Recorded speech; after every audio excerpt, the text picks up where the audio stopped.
My family spoke French at dinner, so I wouldn't understand their insults. She looks like a pig today, my sister giggled. I ate silently. When the waiter came with the $800 bill, I stood up and said in perfect, fluent French, "My family is paying for everyone in the restaurant tonight." Then I walked out as the waiter cheered. I'm Athena Somerville, 29 years old. This is the story of a $15,000 dinner that my family will never forget, and the moment I finally responded in their own language, fluently, perfectly, and devastatingly. If you're watching this, please subscribe and let me know where you're watching from. To understand what happened at Le Bernardin, you need to understand how I became the outsider in my own family. My mother, Eleanor Parker, divorced my biological father when I was 8 years old. He was a high school history teacher in New Jersey, a good man who loved books more than money, and taught me that knowledge was the only thing no one could ever take from you. He passed away from a heart attack when I was 19, 2 weeks before my college graduation. He never saw me walk across that stage. 6 years after the divorce, when I was 14, my mother remarried. Richard Somerville was everything my father wasn't: wealthy, connected, and obsessed with status. He owned 4 upscale French restaurants across New York and New Jersey. His family traced their roots to Montreal, and he wore his French-Canadian heritage like a designer label. Richard had a daughter from his first marriage. Vivienne was 17 when our parents married, 3 years older than me, and already fluent in French from summers spent with her grandmother in Quebec. She had the Somerville name, the Somerville money, and the Somerville approval. I had none of those things. From the very first dinner, Richard made the hierarchy clear. He spoke to my mother in English, but the moment Vivienne entered the room, they switched to French. Inside jokes, family stories, vacation plans, all conducted in a language I didn't speak. I still remember the first time I asked what they were talking about. Vivienne smiled sweetly. Adult stuff. You wouldn't understand. She was 17. I was 14. But somehow, I was the child who didn't belong. That first night, after everyone went to bed, I heard Richard say something to my mother in French. I caught my name, Athena, and saw my mother's smile falter for just a moment before she laughed along with whatever he'd said. She didn't speak French either, but she never asked him to translate. That was the night I made a decision that would change everything. The French lessons started 2 years later, when I was 16. Not from my family, they never offered. I found a free online course through a community college database and spent every night after homework with headphones plugged in, mimicking pronunciation until my jaw ached. I didn't tell anyone. Not my mother, who had stopped asking about my day. Not my best friend, who wouldn't have understood why it mattered. And certainly not Richard or Vivienne, who would have found some way to turn it into another joke at my expense. By then, the dinner table had become a battlefield I couldn't fight on. Every Sunday, Richard insisted on family dinner, a 3-hour affair where he held court at the head of the table, Vivienne at his right hand, and my mother desperately trying to keep up with conversations she couldn't follow. I sat at the opposite end, eating in silence, invisible. The insults started small. Sa robe est tellement ordinaire. Her dress is so plain. Elle mange comme si elle n'avait jamais vu de nourriture. She eats like she's never seen food before. Pourquoi Eleanor l'a-t-elle amenée? Elle gâche l'ambiance. Why did Eleanor bring her? She ruins the mood. I heard every word, and I said nothing. By the time I was 18, my French had reached intermediate level. By 20, I was fluent. By 22, I had passed the C1 certification exam with the highest score in my testing group. But I never let them know. Call it strategy. Call it self-preservation. Call it the quiet rebellion of a girl who had been dismissed so many times that she learned to make her invisibility into a weapon. Every insult they whispered became data. Every cruel joke became evidence. Every time they laughed at me in French, I filed it away in a mental folder labeled "Someday." I didn't know when that someday would come, but I knew it would. The cruelest part wasn't the insults, It was the erasure. When I graduated from Columbia University with honors in linguistics, my family didn't attend. Richard had a business dinner. Vivian had a migraine. My mother sent flowers with a card that said, "Sorry we couldn't make it. So proud of you." She spelled my name wrong. Athenia. 2 years later, when I was accepted into the United Nations Interpreter Training Program, one of the most competitive programs in the world, with an acceptance rate of 3%, I made the mistake of sharing the news at Thanksgiving dinner. Richard barely looked up from his turkey. "So you'll be a translator? Like a secretary who speaks other languages?" Vivian laughed. "At least she'll have a job, Papa. That's more than we expected." My mother said nothing. I didn't bother explaining that UN interpreters work with heads of state, that we translate real-time in high-stakes negotiations, that fluency in 6 languages required more skill than anything Richard had ever done in his restaurant empire. I knew they wouldn't hear me. Meanwhile, Vivian's accomplishments were celebrated like national holidays. Her promotion to marketing director at Somerville Hospitality Group, a position created specifically for her, requiring no interview and no competition, warranted a champagne toast. Her Instagram following hitting 40,000 deserved a family dinner in her honor. She was 32 years old and had never held a job her father didn't give her. I was 29 and had interpreted for 3 presidents, 2 prime ministers, and the Secretary General of the United Nations. But in the Somerville household, I was still Eleanor's daughter, the inconvenient reminder of a life my mother had tried to leave behind. What they didn't know was that my secretary job paid $98,000 a year. What they didn't know was that my French had been called impeccable by the French ambassador himself. What they didn't know was that I was about to get a promotion that would change everything. The night before my grandmother's birthday dinner, I couldn't sleep. I lay in my Brooklyn apartment, a 1-bedroom in Park Slope that I'd saved 3 years to afford, and stared at the ceiling, running through every possible scenario for the next evening.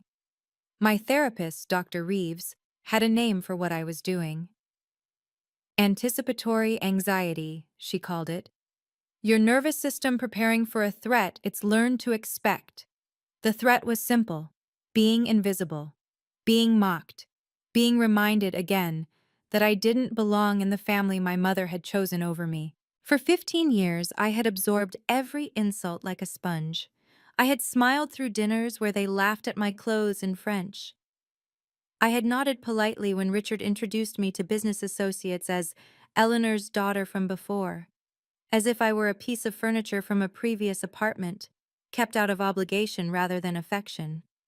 And every time I told myself, keep the peace, don't make waves, you're better than this. But here's what no one tells you about keeping the peace. It costs you pieces of yourself. I had turned down a promotion 2 years ago because I was afraid of what Richard would say if I failed. See, she's not a real Somerville. She couldn't handle the pressure. I had stopped dating because Vivian's comments about my weight, "Elle ne trouvera jamais de mari avec ce corps," had burrowed so deep that I couldn't look at myself without hearing them. I had called my mother less and less because every conversation somehow circled back to Richard's restaurants, Vivian's social life, the vacation house in the Hamptons that I was never invited to use.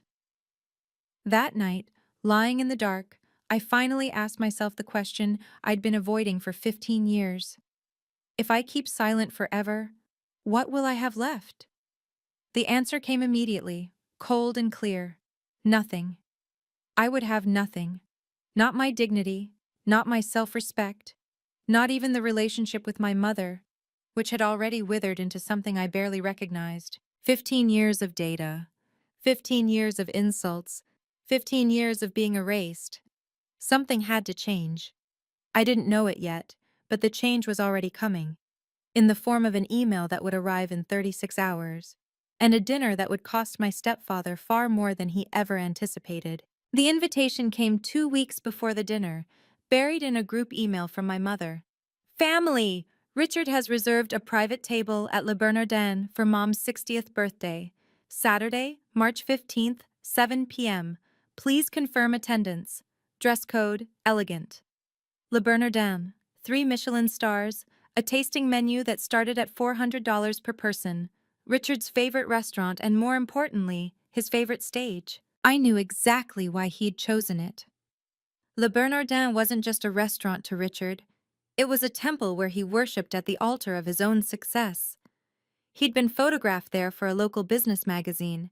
He had the maitre d's personal number in his phone.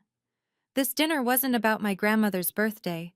It was about Richard performing generosity for an audience of 23 family members and whoever else happened to be watching. My finger hovered over the decline button for a long moment. Then my phone buzzed. A text from my mother. "Athena, please come. It would mean so much to Grandma. You know she asks about you."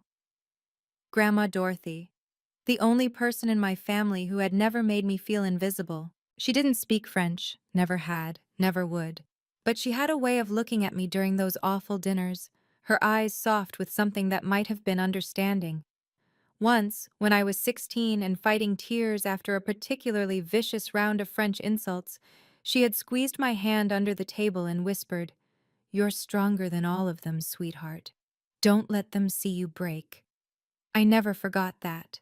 For Grandma Dorothy, I typed back, "I'll be there." My mother's response was immediate. "Wonderful. Remember to dress nicely. Richard doesn't want anyone embarrassing him." Anyone. She meant me. I didn't reply. Instead, I opened my email app and began composing a message I would never send. A list of every French insult I had catalogued over 15 years, translated into English, with dates and witnesses. It stretched to 4 pages. I stared at it for a long time. Then I saved it to drafts and closed my laptop. I didn't know what I was going to do at that dinner. But I knew one thing with absolute certainty. I was done being invisible. The countdown to March 15th had begun. Le Bernardin glowed like a jewel box against the gray Manhattan evening. I arrived at exactly 7 p.m. on Saturday, March 15th, 2025. Not early enough to seem eager, not late enough to give Richard an excuse to comment. The navy blue cocktail dress I'd chosen was simple, elegant, and deliberately unremarkable. I didn't want to give anyone ammunition. The hostess led me through the dining room, past tables of well-dressed couples and business groups speaking in hushed, important tones. Crystal chandeliers cast warm light over white tablecloths. The air smelled of butter, wine, and money. Our table was impossible to miss. Richard had claimed the head of a long table that seated 24, positioned in the center of the room like a throne. He wore a charcoal suit and a silk tie that probably cost more than my monthly grocery budget. Vivian sat at his right hand in a red Valentino dress, her phone already out, angling for the perfect selfie.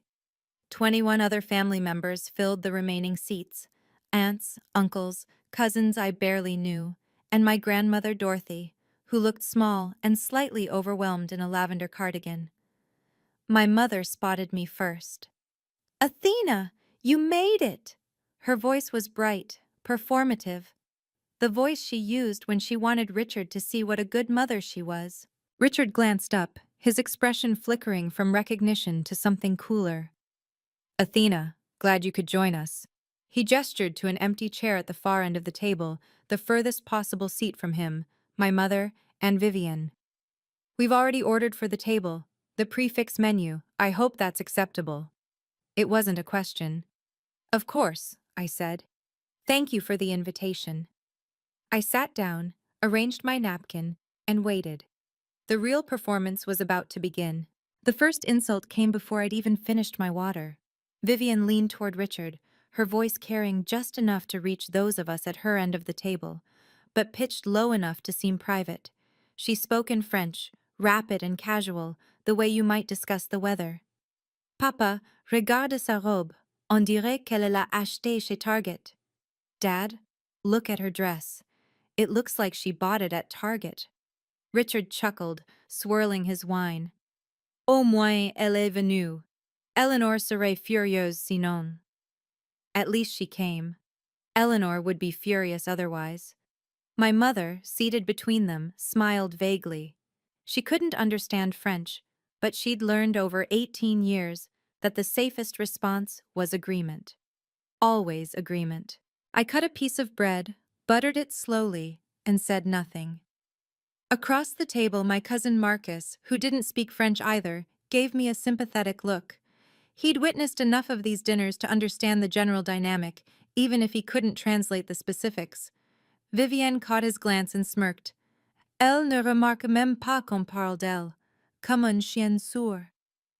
She doesn't even notice we're talking about her. Like a deaf dog. I noticed. I always noticed. But I had learned long ago that reacting only made it worse.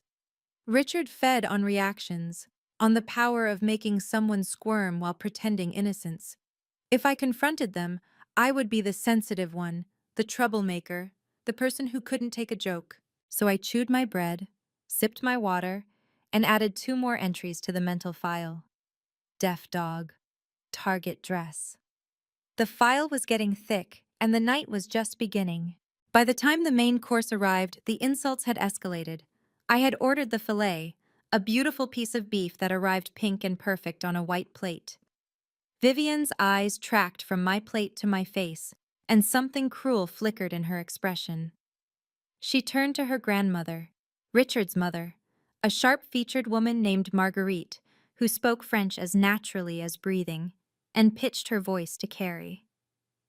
Elle mange comme un cochon et ressemble à un cochon. Pas étonnant qu'elle soit toujours célibataire. She eats like a pig and looks like a pig. No wonder she's still single. Marguerite laughed, the sound thin and mean. Richard added his contribution, not even bothering to lower his voice. Le père biologique était aussi un raté, c'est génétique. The biological father was also a loser. It's genetic. My knife stopped halfway through the meat. They were talking about my father. My father who had worked 60-hour weeks to pay for my education. My father who had read me bedtime stories in funny voices until I was too old to admit I still loved them. My father who had died before he could see me become everything he'd believed I could be. I set down my knife, then my fork. I placed my hands flat on the tablecloth and took a slow breath. My mother was staring at her plate, her cheeks flushed. She understood enough. She understood Athena and pear and the tone of casual contempt. She knew, and she said nothing. Grandma Dorothy caught my eye from 3 seats away.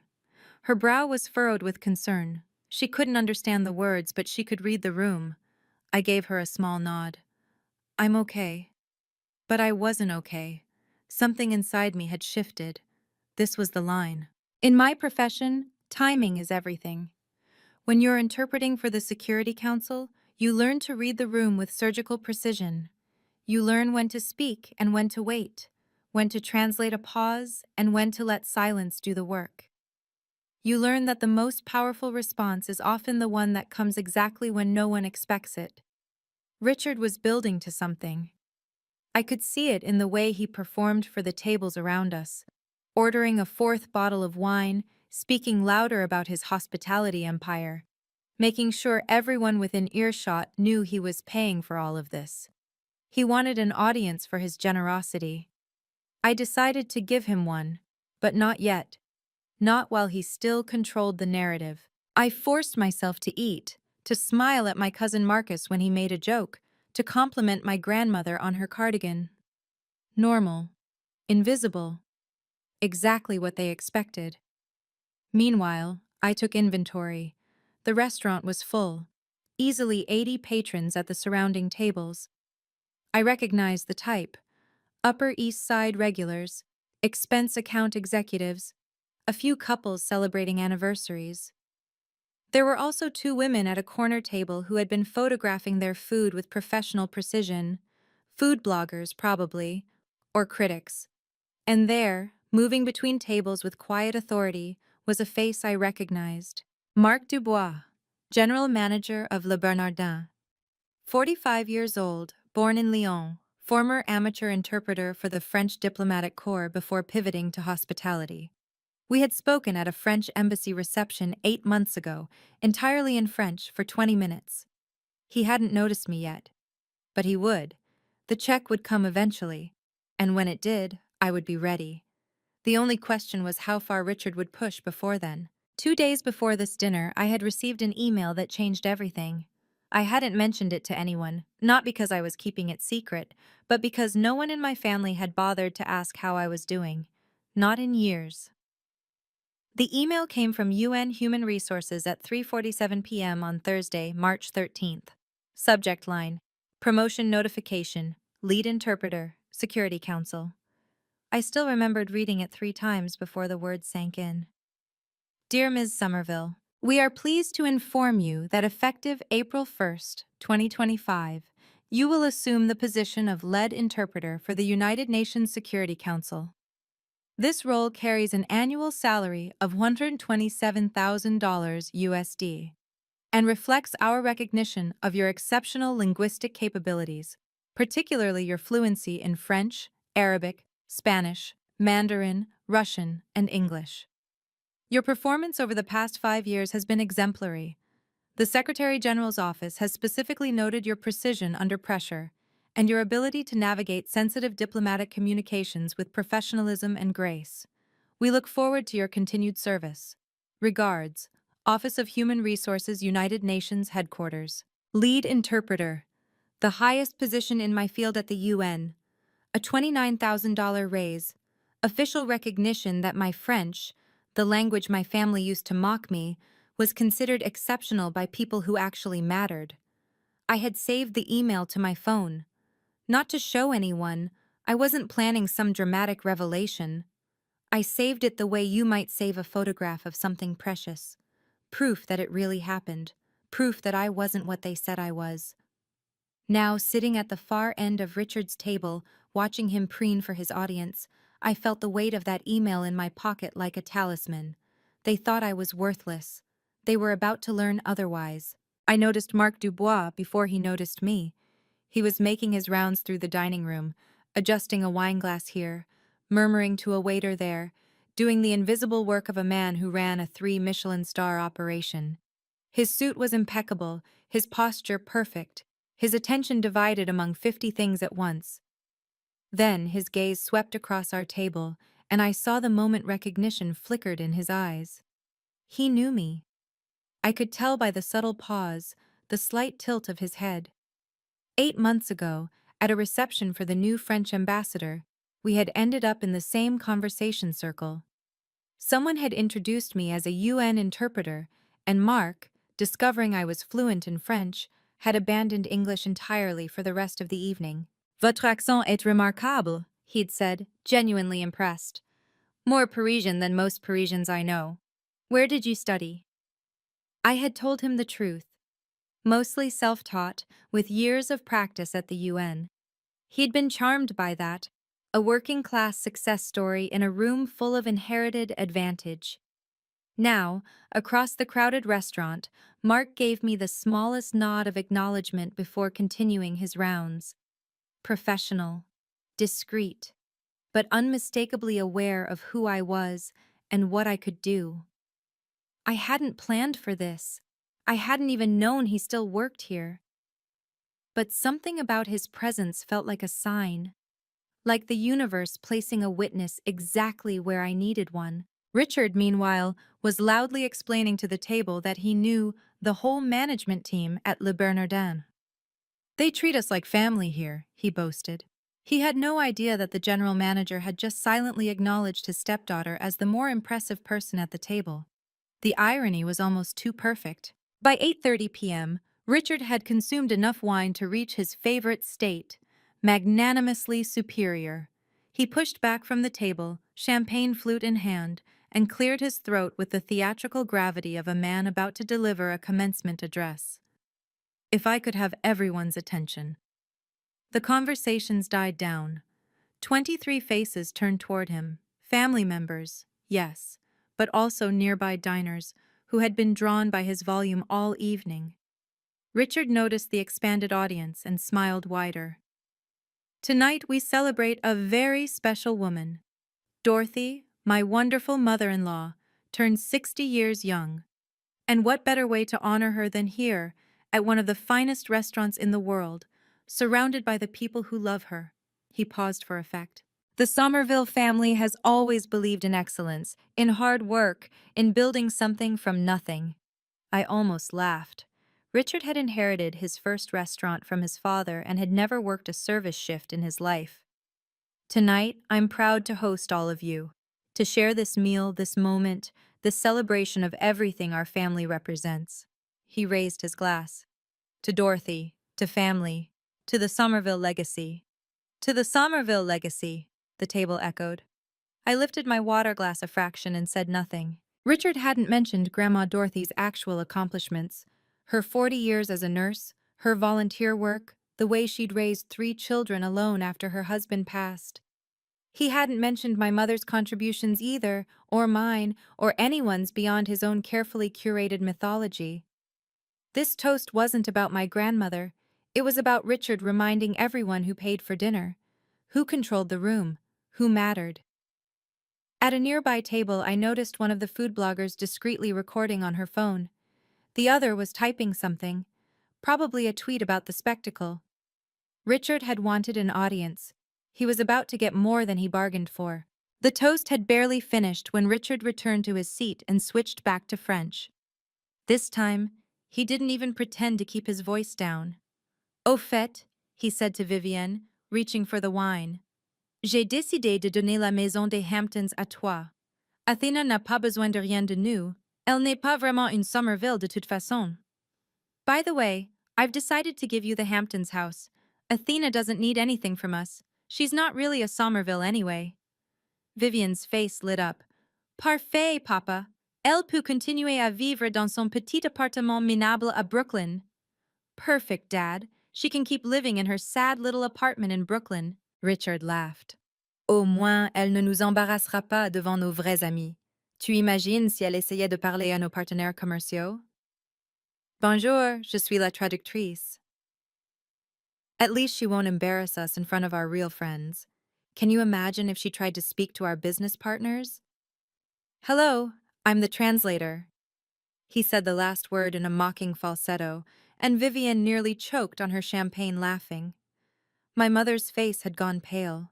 She understood enough, the names, the laughter, the glances in my direction. She knew something cruel was being said, but she stared at her plate, silent, complicit in her cowardice. I looked down the table at Grandma Dorothy. She was watching Richard with an expression I'd never seen before. Not confusion, not sadness, but something harder. Disappointment, maybe, or recognition of exactly what kind of man her daughter had married. Our eyes met. Something passed between us in that moment, an understanding that transcended language. She couldn't help me. She was too old, too tired, too dependent on Eleanor's goodwill. But she was with me. I gave her a small nod. Then I set down my napkin and waited. The check would come soon. And when it did, 15 years of silence would finally end. At 9:47 p.m., Marc Dubois approached our table personally. In a restaurant like Le Bernardin, the general manager doesn't usually deliver checks. That task falls to waiters, captains, maitre d's. But this was Richard's table, a 24-person reservation at the center of the dining room, racking up a bill that would probably make the highlight reel of the week. Mark carried the leather bill folder with the quiet dignity of a man presenting a wine list. Monsieur Somerville, he said smoothly, I trust everything was to your satisfaction this evening? Richard preened. Exceptional as always, Mark. You run a magnificent establishment. You're too kind. Mark set the folder at Richard's elbow. Whenever you're ready, of course. Richard opened the folder with a flourish, then paused. I couldn't see the number from my seat, but I watched his eyebrows lift a fraction before he composed himself. The price of 4 bottles of wine, a private dining arrangement, and 23 prix-fixe menus at $450 each had apparently exceeded even his expectations. But he was Richard Somerville. He didn't flinch at checks in public. Perfect, he said, reaching for his wallet. That's when I stood up. Every head at the table turned toward me. Richard's hand froze halfway to his pocket. Vivian's smirk faltered into confusion. Qu'est-ce qu'elle fait? She whispered to Richard. What's she doing? I smoothed my dress. I took a breath. And for the first time in 15 years, I opened my mouth to speak French. Not the hesitant, nervous French of a tourist asking for directions. Not the careful French of a student reciting from a textbook. The French I spoke next was flawless, Parisian, precise. The French of a woman who had been listening and waiting for a very long time. This is the moment everything changed. But before I continue, I want to ask you something. Have you ever been underestimated by people who assumed you couldn't understand them? Have you ever been mocked by someone who thought you didn't know? Tell me your story in the comments. Let me know I'm not alone. And if you're as invested in this moment as I was, hit that like button. Let me know you're still with me. Excusez-moi, Monsieur Dubois. My voice cut through the ambient noise like a blade. Mark turned, his professional composure flickering with surprise as perfect French poured from a woman he'd assumed was the quiet guest at the far end of the table. Ma famille a exprimé ce soir leur générosité exceptionnelle, I continued smoothly. Ils souhaitent offrir le dîner à toutes les tables autour de nous, en guise de célébration de l'anniversaire de ma grand-mère. My family has expressed exceptional generosity tonight. They wish to offer dinner to all the tables around us, as a celebration of my grandmother's birthday. I turned to Richard, letting my gaze settle on him with 15 years of patience behind it. N'est-ce pas, Richard? Isn't that right, Richard? The silence that followed was profound. Richard's face had gone white. His hand, still halfway to his wallet, trembled visibly. Across from him, Vivian's mouth hung open, her perfectly glossed lips forming a small O of horror. Marc Dubois recovered first. His eyes met mine and I saw recognition sharpen into something like admiration. Mademoiselle Somerville, he said warmly, his French switching to match my Parisian cadence. Quel plaisir de vous revoir. Votre français est toujours aussi impeccable. What a pleasure to see you again. Your French is still impeccable. I inclined my head graciously. Merci, Monsieur Dubois. J'ai eu d'excellents professeurs à l'ONU. Thank you, Mr. Dubois. I've had excellent teachers at the UN. The mention of the United Nations landed like a stone in still water. Ripples spread across the table. Confused glances, whispered questions, the dawning realization that something very wrong had just happened to Richard's carefully constructed narrative. I turned to face my stepfather fully. 15 years, Richard. Every word. I understood every single word. Richard's composure crumbled in stages. First came denial, a forced laugh, too sharp, too loud. Athena, this is ridiculous. You don't speak. Cochon, I interrupted quietly. That's what Vivienne called me tonight. Twice. Elle ressemble à un cochon. Elle mange comme un cochon. Vivienne made a strangled sound. And you, Richard, you said my father was un raté, a loser, that it was genetic, that I wasn't a real Somerville. I paused, letting each word sink in. Shall I continue? I have 15 years of material. The color drained from Richard's face so completely that I thought for a moment he might faint. Around us, family members were staring, some in confusion, some in horror, some with the dawning recognition of people who had witnessed enough to piece together what had just been revealed. Vivian's voice came out as a whisper. Tu savais? Tout ce temps? You knew? All this time? I answered in English, loud enough for everyone, including the nearby tables, including the food bloggers with their phones, to hear. Every time you called me fat, every time you mocked my clothes, every time you laughed about my father, my apartment, my career. I kept my voice steady, professional, the same tone I used when translating during tense negotiations. I remember all of it, Vivian, every single word. She looked like she wanted to disappear into the floor. My mother had covered her mouth with her hand, tears welling in her eyes. Whether from shame or shock, I couldn't tell. I wasn't sure I cared. Marc Dubois stood quietly to the side, his expression carefully neutral, but his eyes sharp with interest. He had witnessed everything, and he wasn't the only one. The tables around us had gone very, very quiet. Marc Dubois, consummate professional that he was, moved to confirm my offer. "Shall I extend your family's generosity to the surrounding tables, Monsieur Somerville?" His voice was perfectly pleasant, but there was steel underneath. "It's a lovely gesture for a birthday celebration." Richard's mouth opened, closed, opened again. He was trapped and he knew it. Refusing now would mean admitting, publicly, that his stepdaughter had outmaneuvered him.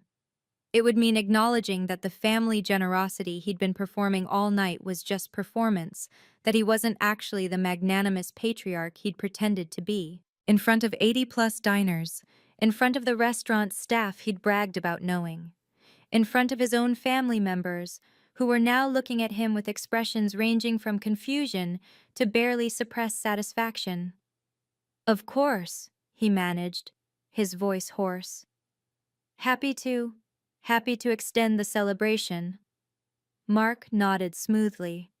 "Very generous, sir. I'll inform the other tables." He moved away, and within moments I could hear the murmurs spreading. "The gentleman at the center table. Paying for everyone. Birthday celebration." A woman at a nearby table actually stood up to raise her glass toward us. "How wonderful! Thank you so much." Her dining companion began to applaud, and the sound rippled outward. Other tables joined in, genuine, delighted applause for Richard Somerville's unexpected generosity. Richard sat frozen, his face a mask of controlled fury. I had just added approximately $10,000 to his evening. More importantly, I had done it using the exact tactics he'd used to humiliate me for 15 years. Public performance, social pressure, and the weaponization of witnesses. The irony wasn't lost on him.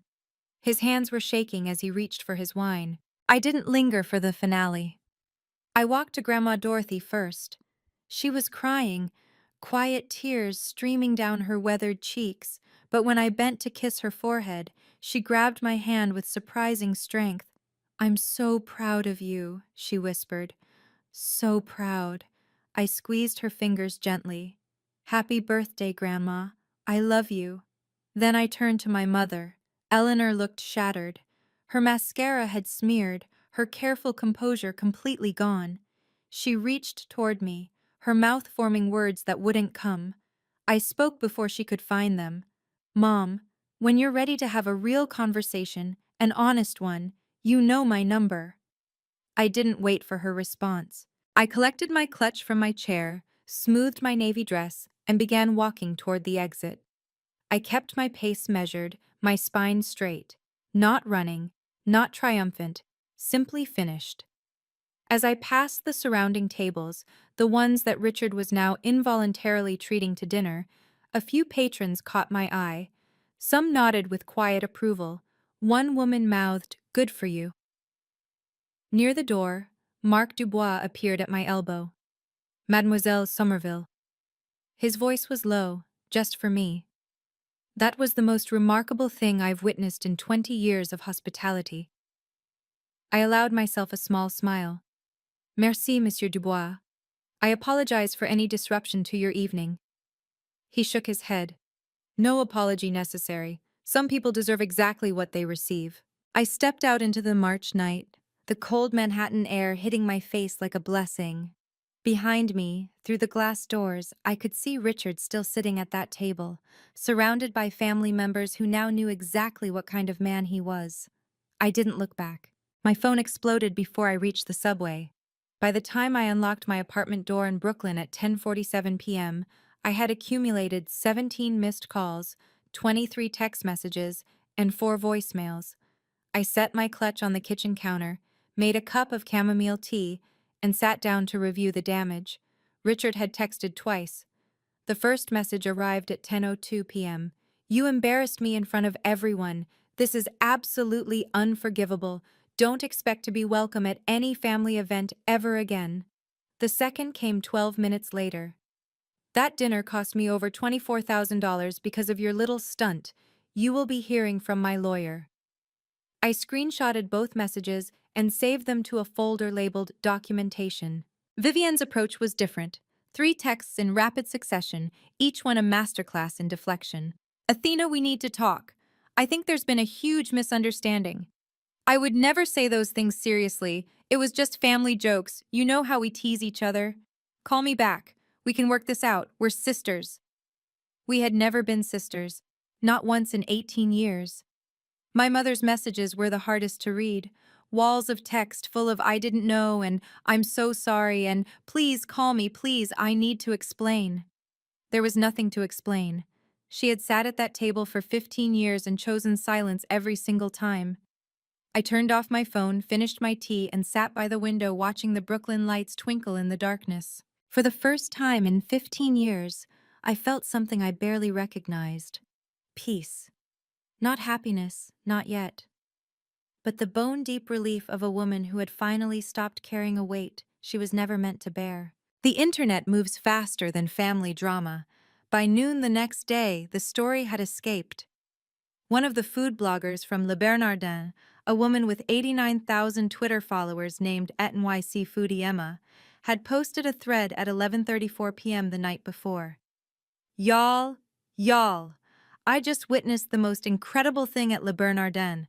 A family was roasting this woman in French right in front of her all night, calling her a pig, mocking her clothes, laughing at her. They thought she couldn't understand. Turns out she's a UN interpreter who speaks 6 languages, including French. She made them pay for the entire restaurant. I am deceased. By morning, the thread had 14,000 likes and 3,200 retweets. The replies were a mix of queen behavior and this is the content I'm here for, and I need a movie about this woman immediately. Someone tagged a viral content aggregator.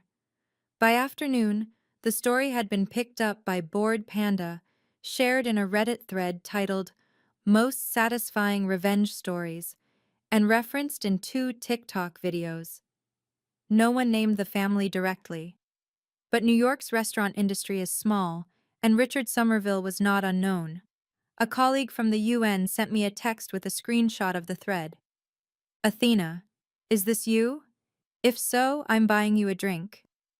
I didn't confirm or deny, but I saved the screenshot to the same folder as Richard's threatening texts. Documentation. You never know when you'll need proof that you were the one who was wronged. Richard's lawyer never called. I suspect someone advised him that threatening legal action against a woman for making him honor his own public offer of generosity would not play well, especially with a viral thread already circulating and witnesses willing to testify that his family had spent the evening mocking said woman in a language they assumed she couldn't understand.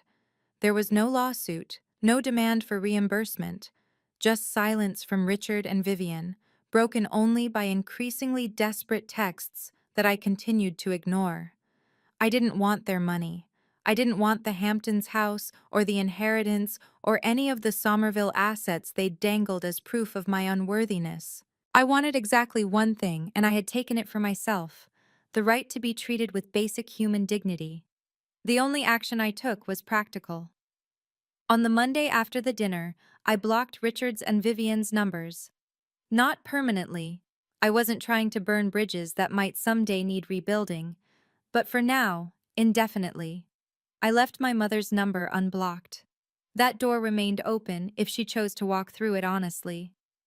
My cousin Marcus texted me that week. Hey, just wanted to say I'm sorry I didn't speak up more over the years. I knew something was wrong, even if I didn't know the specifics. You deserved better. I replied, thank you. That means more than you know. Small kindnesses, small acknowledgments. It wasn't the dramatic resolution of a movie, but it was real. And real was enough. The fallout for Richard came in waves. The first hit arrived 10 days after the dinner, in the form of an email he didn't know I knew about. My cousin Marcus forwarded it to me with the subject line, "Thought you should see this." It was a message from a boutique hotel chain that had been in preliminary talks with Somerville Hospitality Group about a restaurant partnership. The hotels wanted upscale dining options for their Manhattan properties. Richard wanted expansion opportunities. The email was polite, professional, and devastating.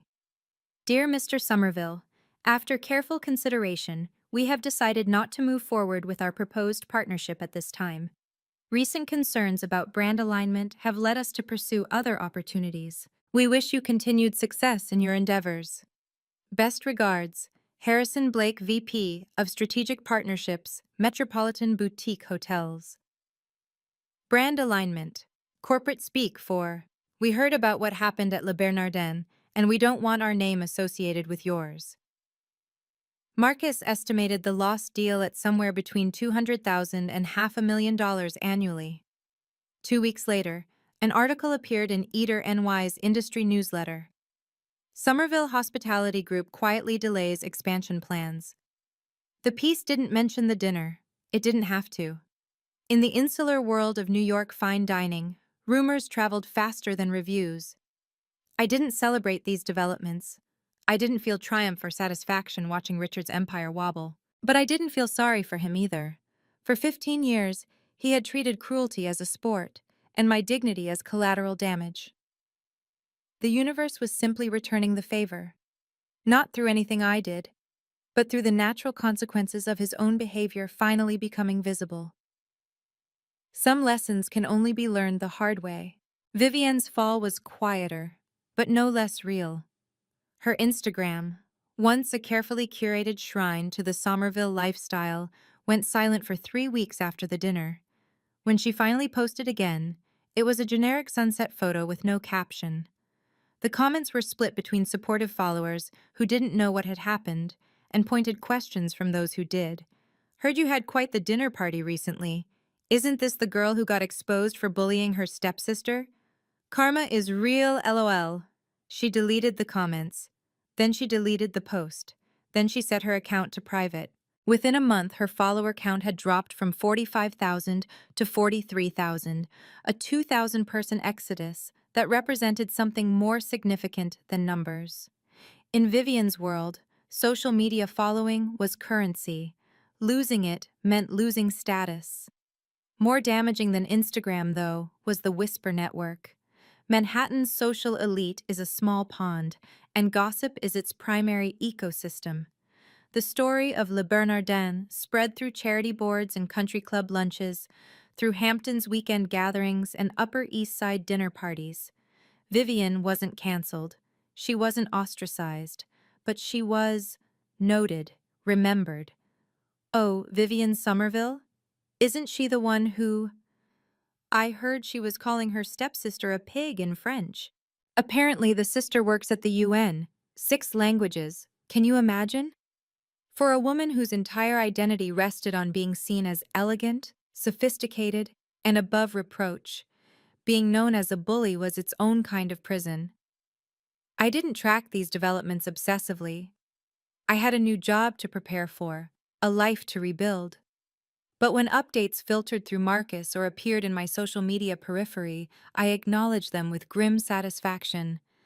Actions have consequences, even for princesses. My mother called on a Wednesday evening, 3 days after the dinner. I almost didn't answer. My thumb hovered over decline for a long moment before something, muscle memory, or maybe the last stubborn ember of hope, made me swipe green instead. Athena. Her voice was hoarse. She'd been crying. Mom. Silence stretched between us, heavy with 15 years of things left unsaid. Finally, I didn't know. I didn't know they were saying those things. You didn't know the words, I corrected quietly. But you knew something was wrong. You knew I was being excluded. You saw me sitting alone at the end of the table every single time, and you never once asked why. She made a sound, a soft, wounded noise. I was trying to keep the peace. You were trying to keep Richard happy. I cut her off, not with anger, but with the clean precision of a truth too long delayed. And I understand why. I do. He gave you security, status, a life you couldn't have built alone. But the price of that life was me, Mom. You paid for your comfort with my dignity. That's not... It is. And I need you to sit with that before we can move forward. More silence. I could hear her breathing, ragged with suppressed sobs. "What do you want me to do?" she finally asked. "Tell me what to do." "I want you to be honest. With yourself. With me. I want you to stop pretending you didn't see what was happening. And I want you to choose, not between Richard and me, but between the truth and the comfortable lie. I don't know if I can." "Then call me when you figure it out." I hung up before she could respond. It was the hardest thing I'd ever done. On April 1st, 2025, I walked into the United Nations Security Council chamber as lead interpreter for the first time. The room was smaller than most people imagine. A curved table, blue velvet chairs, the famous horseshoe arrangement that had witnessed some of the most consequential discussions in human history. The interpreter's booth overlooked everything, a glass-walled sanctuary where words were transformed and meaning preserved. My first session involved a tense debate between the French and Russian delegations regarding sanctions policy. For 90 minutes, I translated in real time, French to English, English to French, while diplomats argued, negotiated, and occasionally insulted each other in language carefully chosen to be deniable. I caught every nuance, every subtext, every barbed compliment and veiled threat. Afterward, the French ambassador himself stopped by the booth. "Mademoiselle Somerville," he said warmly, "your predecessor spoke highly of you. Now I understand why. Your grasp of our language is exceptional." "Merci, Monsieur l'Ambassadeur," I replied. "C'est un honneur de servir." "It's an honor to serve."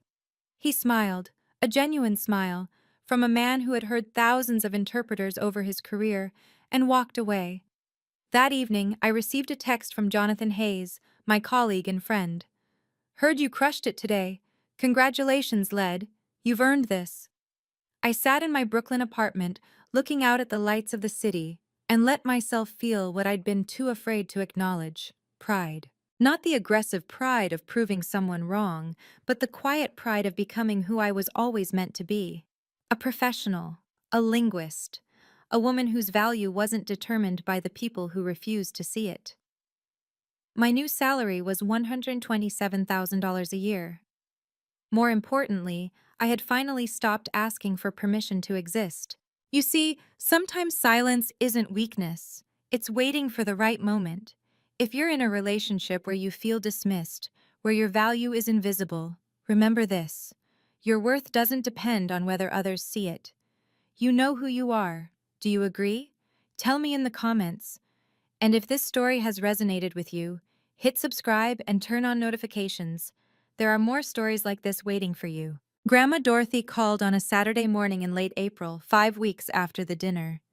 I was making coffee when my phone lit up with her name, a contact I hadn't seen in months because she preferred handwritten letters and in-person visits to digital communication. "Grandma, is everything okay?" "Everything is wonderful, sweetheart." Her voice was stronger than I expected, almost playful.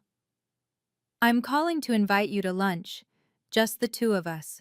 No Richard, no Vivian, no drama. Just my favorite granddaughter, and some overpriced salad at that cafe you like in the village." I laughed. Actually laughed, the sound surprising in my quiet apartment. "Your only granddaughter on Mom's side." Details. I could hear her smiling. "Will you come?" "Of course I'll come." We met at a small bistro on Bleecker Street 2 days later. Grandma Dorothy ordered a Caesar salad and a glass of white wine. I got the soup of the day and sparkling water. For an hour, we talked about everything except the family. Her garden, my new position, the mystery novel she was reading, the difficulty of finding comfortable shoes at her age. Finally, over coffee, she reached across the table and took my hand. "I want to thank you," she said quietly, "for what you did at my birthday. Grandma, I'm sorry if I ruined—" "You didn't ruin anything." Her grip tightened. "You showed me something I needed to see. Something I'd suspected for years but couldn't prove." She paused. "I'm not a stupid woman, Athena. I knew Richard was unkind. I just didn't know how unkind until you showed everyone, what they'd been hiding behind their precious French. I didn't plan it." "I know. That's what made it honest. She smiled, eyes bright with unshed tears. I'm so proud of you. 6 weeks after Le Bernardin, my mother asked to meet for coffee. I chose a neutral location, a busy Starbucks in Midtown, public enough that neither of us could fall apart, anonymous enough that it wouldn't matter if we did. She was already there when I arrived, sitting at a corner table with both hands wrapped around a cup she hadn't touched. She looked older than I remembered, thinner, more fragile, the careful polish she'd cultivated over 18 years of Somerville life worn away. Thank you for coming, she said as I sat down. You said you wanted to talk honestly. I'm here. She nodded, took a breath, and began. What followed wasn't the conversation I expected. There was no defense of Richard, no minimization of what had happened. Instead, there was confession. How she'd known, on some level, that I was being mistreated. How she'd convinced herself it was just teasing, just sibling rivalry, just language barrier. How she'd chosen peace over truth because the alternative, confronting Richard, risking the marriage, losing the security she'd fought so hard to build, terrified her more than watching me suffer. I chose wrong, she said finally. I know that now. I chose him over you, and I can never undo that. No, I agreed. You can't. Her face crumpled, but I pressed forward. I'm not asking you to leave Richard, Mom. That's your choice, your life. But if you want a relationship with me, a real one, there are conditions. I laid them out clearly. No more family dinners where I was mocked. No more playing messenger between Richard and me. No more pretending the last 15 years didn't happen. She agreed to everything. Whether she would follow through remained to be seen. But for the first time, I had hope. Cautious, conditional hope. It was a start. 3 months after the dinner, my life looked different. Not dramatic makeover different, not revenge fantasy complete different. Just healthier. I saw Grandma Dorothy every other Sunday. We had developed a ritual. Brunch at the village bistro, followed by a walk through Washington Square Park if the weather cooperated. She told me stories about my grandfather, about my mother as a child, about the woman she'd been before life taught her to compromise. I talked to my mother once a week. Brief calls, carefully navigated. She was trying. I could hear it in the way she asked about my work, the way she avoided mentioning Richard unless I brought him up first. We weren't healed, but we were healing. I heard nothing from Richard or Vivian. Their numbers remained blocked, their existence filed under "not my responsibility." At work, I was thriving. The Security Council position challenged me in ways I hadn't expected, and I rose to meet each one. In September, I was invited to join a diplomatic delegation to Geneva, a recognition of my skills that would have been unthinkable 5 years ago. I had built a life, not because they let me, in spite of them. If you've stayed with me this long, I want to leave you with something. Not advice exactly, more like permission. For 15 years, I believed that keeping the peace meant keeping silent, that enduring insults was the price of belonging, that speaking up would make me the problem instead of the person with the problem. I was wrong. You don't owe your silence to people who use it against you. You don't owe your forgiveness to people who haven't earned it. And you don't owe your presence to tables where you're only welcome as a target. Setting boundaries isn't cruel, it's survival. I didn't destroy my family at that dinner. They had been destroying themselves for years with their casual cruelty. I simply held up a mirror. The reflection wasn't my fault. There's a French phrase I think about often. La vengeance est un plat qui se mange froid. Revenge is a dish best served cold. But I don't call what happened at Le Bernardin revenge. I call it honesty. And honesty, unlike revenge, doesn't leave you empty afterward. It sets you free. Thank you for staying with me until the end. If this story meant something to you, if it reminded you that your voice matters, that your dignity is worth protecting, hit that like button and share it with someone who needs to hear this. Subscribe if you want more stories about strength, boundaries, and the quiet power of knowing your own worth. Check the description for more stories like this one. Until next time.